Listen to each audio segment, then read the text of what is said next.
Well, it's time now to get to some of those legal questions you've been sending in, and we turn to Fox 26 senior legal analyst Chris Tritico to answer some of those questions. Good morning, Chris. Good morning. Good questions for you. Right now, we're beginning with Ken, who writes, I worked for Texaco for 26 years until they outsourced me to IBM, where I worked for a year and a half. During my tenure with IBM, they gave me stock. I decided to get my affairs collected in one place and asked IBM to either send the stock to my financial consultant or send me the hard copy of the stock. They claim that the stock was sent to me years ago, when in fact it was merely an electronic transfer. I never received the actual certificates.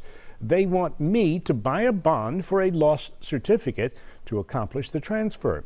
I believe I lost nothing, and they should be paying for the cost of the lost certificate. What's your opinion?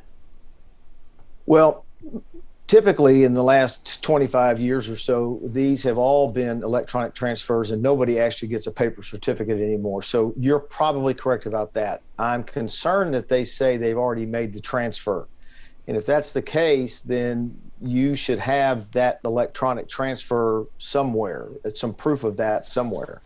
I think the easiest way to get to the bottom of this is have whoever is going to take control over your accounts, have them make contact with them and try to accomplish the transfer that way. That's typically the way these things are done, but from portal to portal and not with a third party, not with the owner of the stock.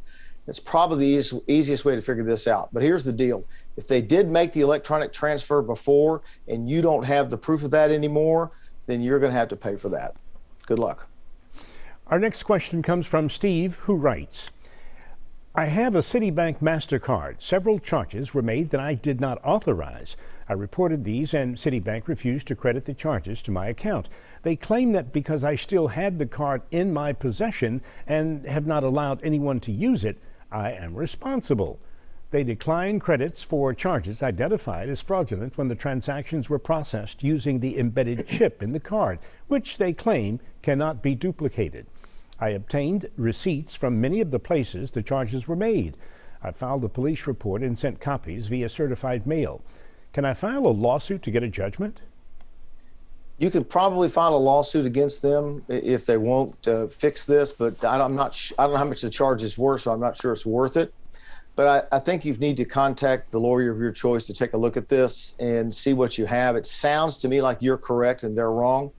And so I think that you ought to, at a minimum, have a lawyer write them a certified letter showing the proof that you have that you didn't make these charges and see if you can't get this backed out. That's probably your best bet. I just don't know that it's worth a lawsuit. Good luck. Our next question comes from Tammy.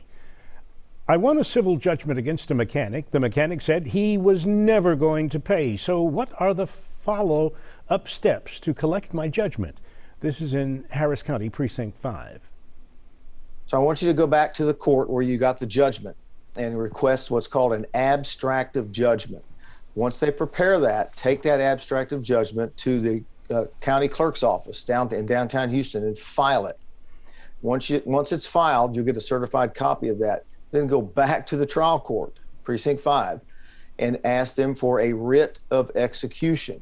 You're going to take that writ of execution and give it to the constable's office there in Precinct 5 and ask them to go serve it on him and seize any non-exempt property. Now look, most of the time in situations like this, when you sue an individual, there's not a whole lot of non-exempt property. But if he has any, constable's going to take it and he's going to hold it until he pays that judgment, or he's going to sell it and give you the money. That's when the best chance you're going to get any of your money back. But it's very hard to collect judgments against individuals in Texas because most of the things we have is exempt property in Texas. Good luck.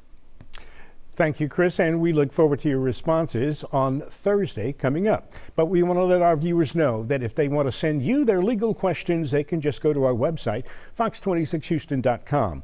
You can find Chris's segments under the Morning News tab. And as always, for any specific information and advice, you should contact an attorney of your choice.